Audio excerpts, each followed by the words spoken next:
I taught my bird to whistle like a referee.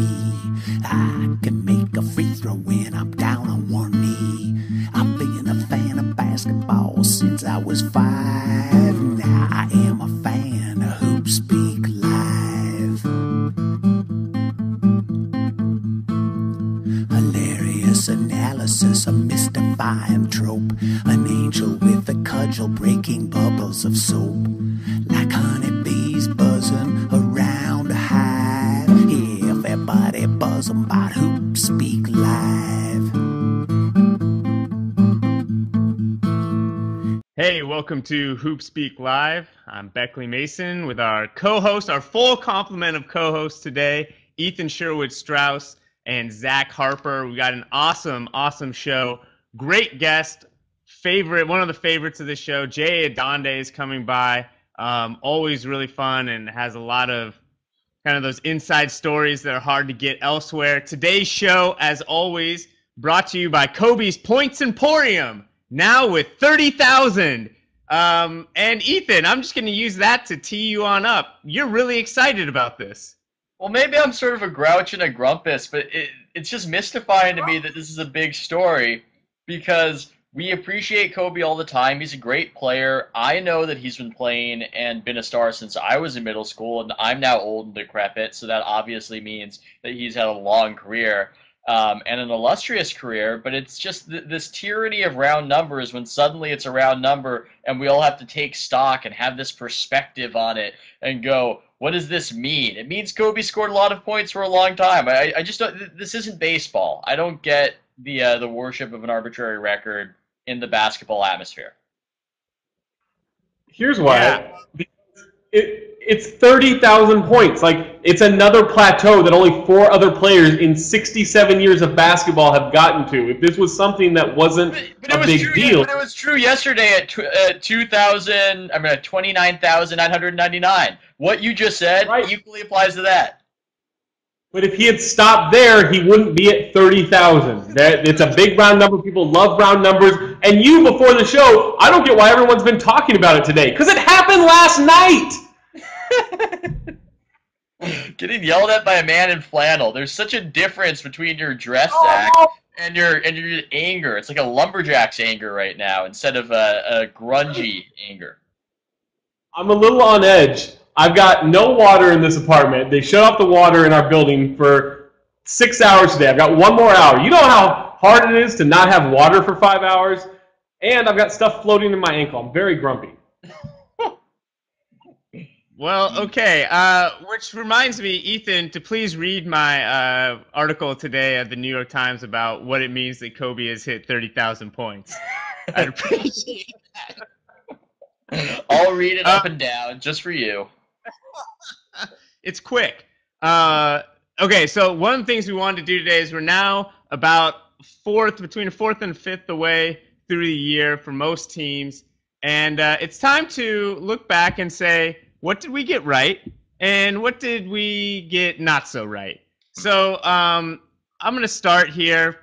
And my things that I got right is I believe I was the first person on both the Atlanta and the Jay Crowder bandwagon. So I will take credit for both of those being awesome this year. We shared that. We shared the Hawks. Oh, God. Okay, continue. It's just I'm hurt. Yeah, you were not out there on the Hawks like I was. Well, and then I gotta back you up. He did pepper me with questions about could the Hawks win the East at 51 odds? No, but this was after. That all happened after I was on board with them. Anyway, the things that I got wrong, I did not see Kobe having his most efficient season of his career. He's leading the league in scoring again, and as a higher true shooting percentage than any time in his year. And I did not expect Jamal Crawford, who looks like he's coming down to earth some, but to be basically the perfect signing to give them a nice 3-guard lineup off the bench. Yeah, the Clippers have thrown a lot of us for a loop. My mistakes it was more of a team-based thing. I want to establish that, yes, I was with the Hawks. I like this revisionist history where Game 6 ended against Boston in last year's playoffs, and Beckley just raced to the HoopSpeak Live video cast and was touting the Hawks for next season. I don't believe it for a second. Be that as it may, I thought the Nuggets would be a lot better than they've been. I know they've had a hard schedule, but they've been worse against that schedule than I anticipated. I certainly wondered aloud, could the Nuggets win more regular season games than the Oklahoma City Thunder, which is, something that I would like to have destroyed now that I've said it. But in this space, I'll own up to it. What I think I got right, and because I'm a good friend, Beckley, I'm going to share this with you, is that we had some doubts about the Lakers, and we wrote a piece together about some of their roster overlap and how it sounds better than it necessarily will be when all combined, because the roster lacks versatility, and I believe that has been borne out by events. Also, old people get hurt. Yeah, that too. I don't really know. I don't put much thought into predictions. So when someone's like, "Hey, you predicted this last week," it's passed my mind completely. I do know I was really wrong about the Wizards. I thought they would be decent until Wall and Nene got back, and that clearly has not been the case. I was right that the Wolves wouldn't be a 50-win team, which that was a big shock. And I was right that Jamal Crawford would have a big year. Yeah, I just Those are the only ones I remember. I don't remember you being right about that. Yeah, I don't either. But he's kind of the kind of player you usually hate. But I just remembered something that I got completely wrong as I'm going to walk away from that grenade. I believe that the James Harden trade would be a lot worse for Oklahoma City than it's been. I believe that there were some other people who also felt that way. I remember when Charles Barkley said it'd be a good trade for Oklahoma City. I laughed at him. I snickered over what this ex-jock had wrong, and oh my God, I know so much better. And it turns out that perhaps Chuck was right. Kevin Martin is playing a lot better on the Thunder, and James Harden's efficiency has taken a little bit of a nosedive recently. Yeah, I remember. I have like more investment in the Thunder winning the title than like I think anybody outside of Oklahoma City, because I was the one person on ESPN.com who picked them to win even after the Harden trade. It's like, it's that summer forecast, and it's just a sea of Heat and Lakers, and me with that one Thunder, and I got all these tweets like, "Are you an idiot? Did you not know about the trade?" And so, my God, to be able to just post that Twitter picture afterwards would give me so much joy. And how sad is that we're like the gloating and the love that we feel. What's I want to point out one thing. Come back to give you credit. No one's going to come back in time to say, "Good job, Beckley." You're going to have to do that on your lonesome, because they're only going to remember bad predictions, and they're never going to go, "Hey, great job, man. Way to see the future." Yeah, I want to say one thing also, Ethan. You said the Warriors would win 50 games. Right now, with Brandon Rush hurt, with Andrew Bogut hurt, they are on pace to win 50 games. So that is mildly amazing. Yeah, and I'm a real jerk, because I should have, with my foresight, said to Brandon Rush, "Hey, how about you don't land on that spot of the floor? Maybe avoid that." And, I could have warned a lot of people about the Bogut injury, but I just kept the knowledge to myself and leaked that little info about 50 games. I personally don't believe they're going to get there. I've been very impressed by the Warriors so far, but considering, I think it's no Bogut, no playoffs, and I have no idea when Bogut is coming back. No Bogut, no playoffs. That's the motto around here.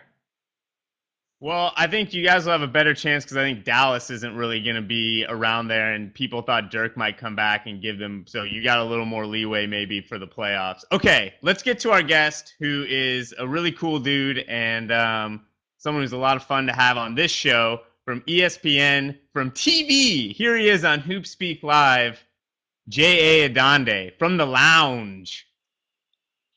From ESPN LA office. Wow.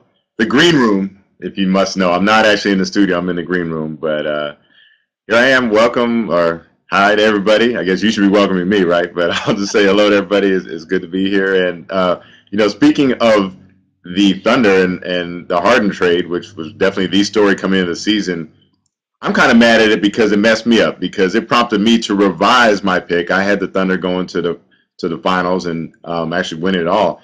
And then with the loss of this, with the Harden trade, I went ahead and picked the Lakers, because I believe that the one advantage that the Thunder had over LA was that they'd been together. They'd been through the battles together through the playoffs, and I thought that would manifest during the postseason when the Lakers were trying to go through it for the first time as a group. So I picked the Lakers, and I'm not feeling too good about that pick. And the only reason I'm maintaining that pick right now is I don't like to flip-flop back and forth. But obviously, through the first month and a half or so of the season, they have given little to no indication that they will be coming out of the Western Conference come June.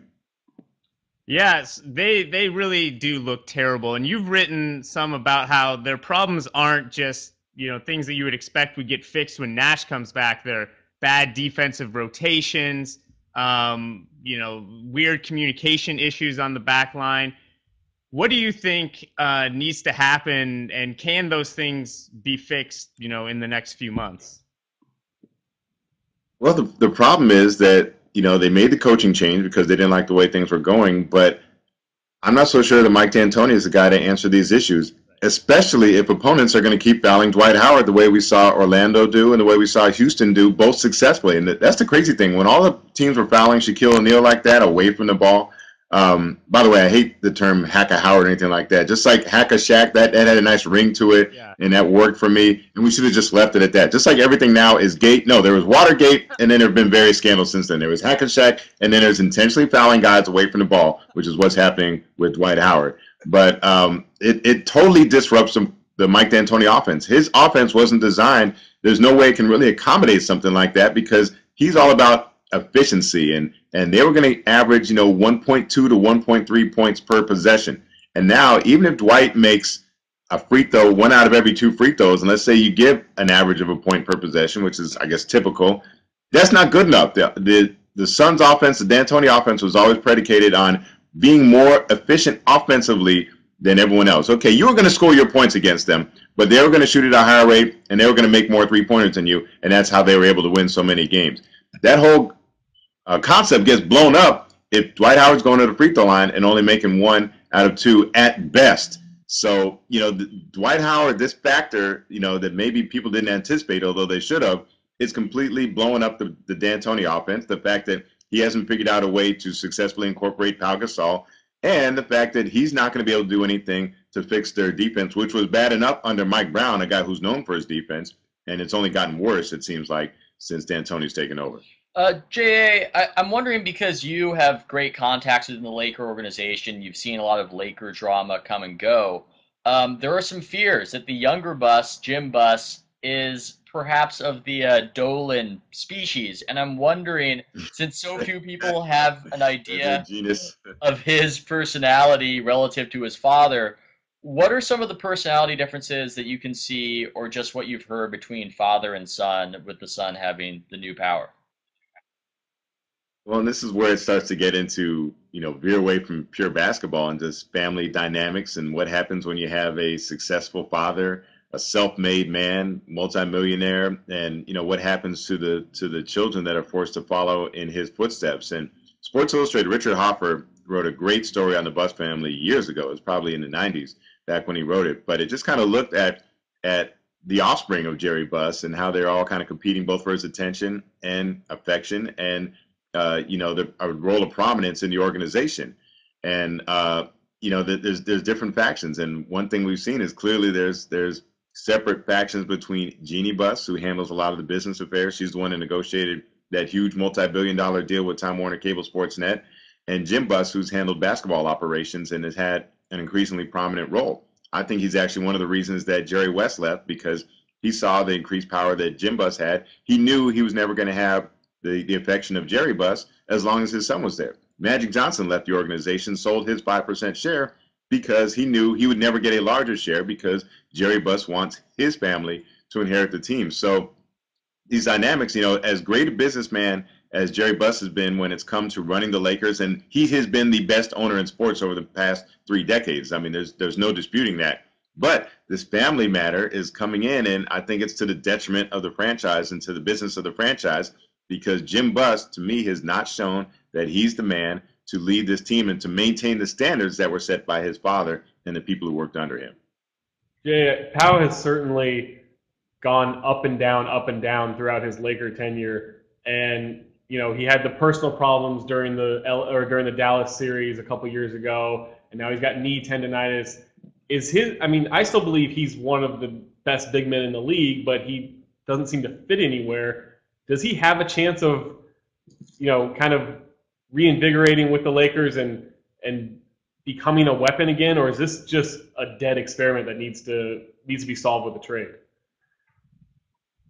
I don't know if it's going to happen if D'Antoni's there. If D'Antoni's not going to have the confidence to play him, it's hard because you still have Dwight Howard and Kobe there too. Even if you have a coach that wants to utilize Pau Gasol, I mean, you have no choice but to go to Kobe and Dwight first.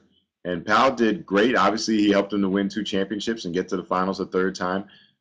But once Andrew Bynum took a more prominent role last year, Pau struggled as the number 3 guy. Some people are suited for certain roles, and they can't adapt to other things. It's funny, when Pau got there, it actually enhanced Lamar Odom. He wasn't cut out to be the number 2 guy, but he worked great as the number 3 guy. You could argue as great a 3 guy as we've seen in the league in, say, the past 10 years. But Pau Gasol can't make that same adjustment. And you saw in the gold medal game during the Olympics, Pau at times was the best player on the floor. Spain had won that game. He certainly would have been the MVP, and he was the MVP probably for the first 2/3 or 3/4 of that game. So when he's the featured guy, he's still capable of doing it. His problem is he's not capable of being the secondary or even the secondary he can be. He just can't be the tertiary guy. So I'm not sure it can work here as long as you've got 2 stars that are bigger than him. Well, and also, the tertiary star, but the secondary center. I mean, he and Howard play the same position, and they're trying to play out there at the same time. And I think because of the way that they like to play, Pau is more of a passer. There's a sense that they're not occupying the same spaces on the court, but I don't think that's true. I think they actually both want the ball in the same place, low on the block, and that they both want to run high screener rolls. And neither of them, I think, have really figured out how to work with the other, especially because Howard isn't a very dynamic passer, ball mover. The interesting thing to me is that, Elias sends out these stats. They're charting the Lakers, and they're basically charting lineup combinations. And the best, most effective combination has been when it involves Pau Gasol and Kobe Bryant. That's been more effective than Kobe and Dwight Howard. And D'Antoni has been going with that Kobe and Dwight combo a lot more than Pau and Kobe. And it's to the detriment of the team because the stats, I haven't checked the latest ones, but through yesterday, they had a net of plus 29.6 per 48 minutes when they had that Kobe and Pau combination. And that was the best of all the combinations of the big 4. And I'm including Nash, even though he's only played about a game and a half. But they've broken it down among those 4 people, all the different combinations. Kobe and Pau were the best. And the interesting thing was that they were kind of making their bones. They had a better discrepancy defensively. So they weren't necessarily scoring more. It's the fact that they were more efficient and they did better defensively with that combination than they have with Dwight and Kobe, which is kind of surprising. It's counterintuitive, but that's the way it's been. And you would think, I guess D'Antoni is not that big of a numbers guy. I'm not myself, but it's hard to ignore that they've been better when Kobe and Pau have been on the floor than when Kobe and Dwight have been together. J.A., this is a pressing, important question. I want to know how you feel about the Pelican name change. I saw you tweet out the semi-famous Scarface scene, the "Come on, Pelican" scene. I just want to know, how do you feel about that name change, and how disappointed will you be if that's not a Jumbotron gimmick to get the crowd fired up? I'm fully invested in it now. It's grown on me. Yeah, you got to have that. I mean, it's built in. And yes, I know they're actually flamingos that he's watching, but that makes it even better. And I think they should just embrace it. They should go all in. They should wear pink uniforms, and their mascot should be a flamingo, and they should be called the Pelicans. And if you haven't seen Scarface, if you're one of the 3 people on the planet that hasn't seen Scarface, guess what? That's on you. We're the Pelicans, and we got a pink flamingo mascot, and that's how we're rolling. I think that's how they should do it. But in the absence of that, you can still have a lot of fun with Pelicans. All these people saying, "Oh, Pelican, it's not tough." It's okay. A dolphin, a penguin, that the Penguins can't even fight. And he couldn't believe the people that are trying to rationalize this with me on Twitter yesterday and say, well, at least Penguins, it's a natural fit for a sport that's played on ice. You're still making the intellectual leap that Penguins could handle a hockey stick and don goalie pads and a mask and play hockey. They're flightless birds. Have you ever watched the start of March of the Penguins? Do you see how awkward and goofy those Penguins look? The first time I saw March of the Penguins, I was dying in laughter the first 3 minutes. I couldn't even watch. I was in tears because they look so stupid waddling along the ice. And this is the team mascot this is the icon, the nickname for one of the more successful franchises in the NHL for the last 30 years. So people don't have a problem with Penguins, and they're going to have a problem with Pelicans. Please go ahead and call them the Pelicans, and let's all enjoy and get behind this massive movement in New Orleans. I don't even know how to follow that, Jay. I'm just going to make an awkward segue. Speaking of things that can fly, the Clippers. You're at a lot of Clippers games, and I don't even care about the flying. This is the best ball handling I've ever seen. With Chris Paul and with Jamal Crawford, have you ever seen a more fun team to watch just from an aesthetic standpoint? I mean, I love those Phoenix teams when Mike D'Antoni had it rolling there, but they didn't have the aerial show that this group has. I love point guard play. So Chris Paul has been my favorite player in the league for a while, just because when I made my attempts to play basketball, I played point guard, and I just always appreciated point guard. My favorite player was Magic Johnson, who played a different style of point guard, but he was still a point guard and a great distributor. And watching the way Chris Paul controls the game, on the ground, and then you mix that with, the high-flying aspects of Blake Griffin, and Eric Bledsoe had a, spin in the midair, alley-oop dunk last night, and of course DeAndre Jordan, who I think should be in the dunk contest this year. It's a lot of fun. Dude, DeAndre Jordan's such a remarkable athlete. Do you realize he had a dunk? He went from half court and dunked and took only one dribble to do so. Chris Paul fed him a bounce pass ahead. DeAndre had his momentum going. He basically picked up the ball, took a long stride, dribbled, collected the ball, took off from like the dotted circle, and dunked. And I mean, that's pretty, from half court to dunk with one dribble. So that's the type of show that the Clippers are putting on. And it's funny. We're watching the Laker game beforehand, and then we went out and watched the Clipper game live at Staples Center. And the Lakers in some ways are more fun, just if you kind of imagine the thought balloons that are going through everybody's head, when Kobe and Dwight are arguing. And, there's so much at stake with every shot, it seems like, because the stakes are so high for them. But the Clippers just play arguably the most entertaining style of basketball in the league. I mean, Memphis is a better team, but the Clippers are certainly more fun to watch than the Memphis Grizzlies. Well, you just gave me an idea for a question in talking about the point guards, the appreciation for passing. It's something you've talked about before, and also appreciation for Magic Johnson.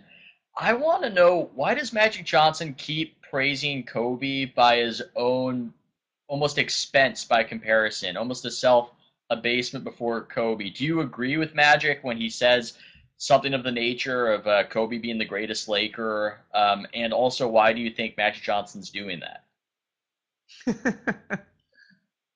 Well, it sounds bad to say, well, he's the best after me, although Michael Jordan certainly has no qualms putting it that way. Michael Jordan has basically put himself on the throne, and he'll bequeath whatever titles he says. He'll say stuff like, Kobe is the closest to me, or Kobe reminds me of me more than anyone, but Michael will not move himself off that throne. I think, Magic is a little more willing to do so. Magic was pretty quick to admit that, Michael had surpassed him in the all-time NBA hierarchy. So he doesn't have a problem with doing that. And I think he doesn't necessarily want to come off as the bitter old man and said, it was all better in our day. So I think it's a way of being gracious on Magic's part. But if I'm Magic, I'm saying, you know what?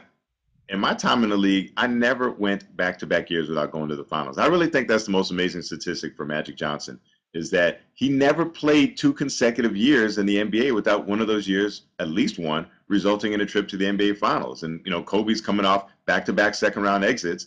Magic lost his share of finals. Magic even got swept in the finals twice. So, there's some flaws, and, there's some issues with Magic Johnson. There's some weaknesses in his argument as all-time greatest Laker. But, setting the assist record that he held for a while, 5 championships, going to the finals, I believe it was 9 times in his career. To me, that can't be surpassed by what Kobe Bryant accomplishes. All right. So this is a conversation we were having at a bar last night. It's a great one. What is Kobe's statue gonna The look? best kind. Is he going to? You know what? It's funny. I've thought about that because Magic Johnson's statue is, him directing the break. Kareem, of course, is the skyhook. Jerry West is something that's pretty similar to that, logo, the iconic look of Jerry West. And I was thinking about that when Kareem got his statue, that, Kareem was such an obvious choice what the statue would look like. What pose would Kobe Bryant have? I mean, he has to be shooting, right? He's not going to be passing. He's not going to be dribbling. Or I just think of him kind of like bent over with his jersey. You know how he kind of puts his jersey in his mouth sometimes? Like, to me, that's what I think of when I think of Kobe Bryant. But he doesn't have that, as many points as he's scored, as dominant as he's been. Do you do him dunking? Because that was early Kobe. For sure, you thought of him going in and dunking on guys. But the last, 6 to 8 years, that really hasn't been what Kobe Bryant's game has been about. Michael Jordan, that statue, he had that iconic, the original Air Jordan poster. I think we'll always think of, most people have it on their shoes on any given day.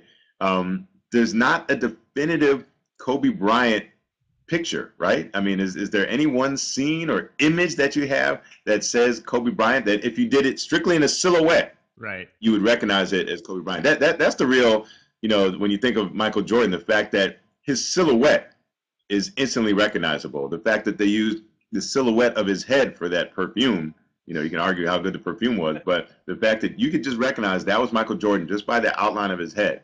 And as great as Kobe's has been and as many memories as he's provided, I'm not sure there's that single iconic shot or a silhouette, an outline of him that defines him. And that's an interesting thing for his career, as successful as it's been.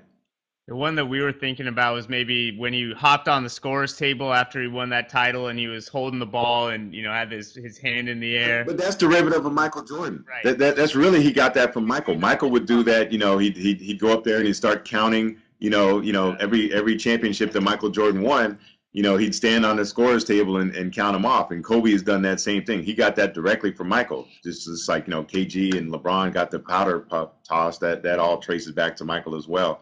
So I'm not sure, because when I see Kobe do that, I think of Michael doing that first. Right. Every time I see Kobe doing that, I think of Michael doing that. So I can't have that as the Kobe move. But, if you did a statue to LeBron, what would it be? Would it have been him blocking a shot, those track down blocks that he has? It's interesting that these people have, become icons, and yet you can't really think about, okay, what's the singular image that defines them? If you did one for Kevin Durant, what I think would be is interesting. If you go to the Oklahoma City practice facility, they have these different trophies that he's won, I think Player of the Month trophies. And so they have his picture, kind of, I don't know what the term is, it's kind of ingrained in the award. And it's interesting because at different stages in his career, you see him and similar shots, same point in the shot where he brings the ball down so low. You notice that? I never realized, like, you look at it, he really brings the ball down, like, below his knees before he goes up and shoots it. So in some ways, I think that's a very Kevin Durant thing.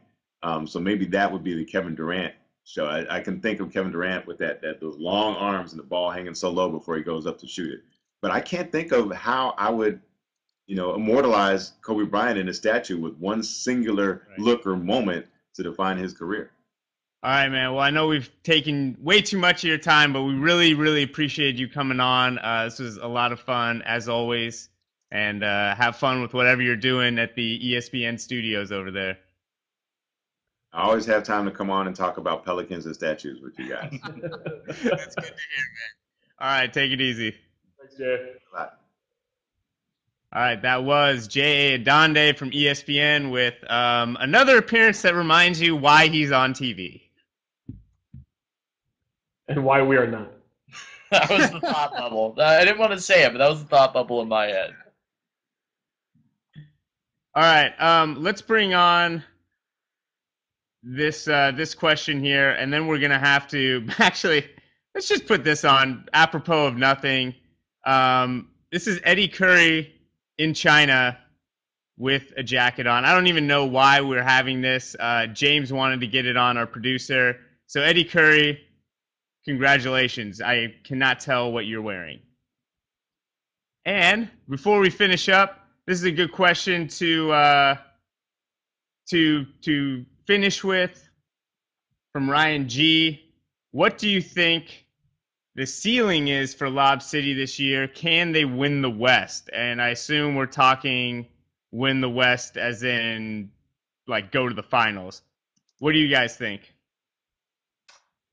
Yeah, I mean that's the easy thing about can they? Can they opens up so much possibility. If I'm wrong about that, then I can go, well, I just acknowledged that it could happen, and it certainly could. The West is 5 deep this year, in my opinion. There are 5 teams that could make the finals, and they're not separated by that much as far as a percentage chance goes. Most likely with the Thunder and the Grizzlies being more towards the likelihood or the higher likelihood and towards the lower likelihood in that top 5 would be the Clippers and actually the Lakers. So, yeah, they could do it. I would be surprised, but I wouldn't be shocked. Yeah, I think it's just, I mean, it's obviously matchup based. So I don't think they can beat the Spurs or the Thunder in a series. I think they could beat the Grizzlies and the Lakers in a series. So it just depends on who they end up going up against. But however the road works out for them, it's possible, but I don't think it's likely. You know what's funny is, to me, a big part of whether or not they can make it is going to come down to the diameter of Lamar Odom. If he can get in shape and be the third big so that they never have to play Ryan Hollins or Turioff, and they can, bring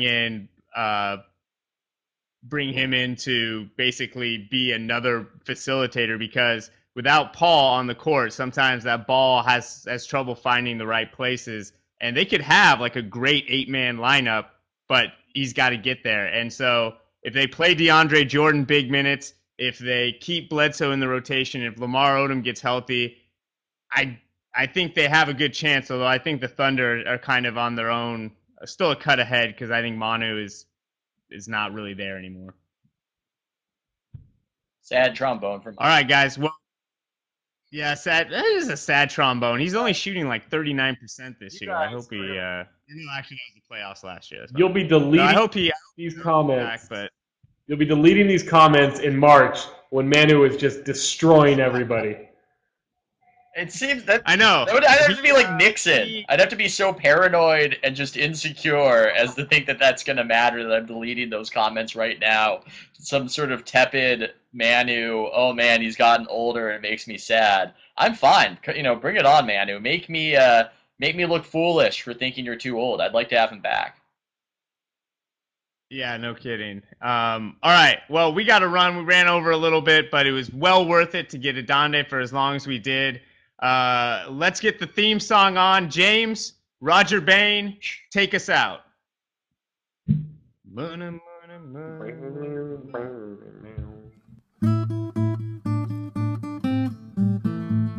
I taught my bird to whistle like a referee. I can make a free throw when I'm down on one knee. I've been a fan of basketball since I was 5. Now I am a fan of HoopSpeak Live. Hilarious analysis, a mystifying trope. An angel with a cudgel breaking bubbles of soap. Like honeybees buzzing around a hive. Everybody buzzing about HoopSpeak Live.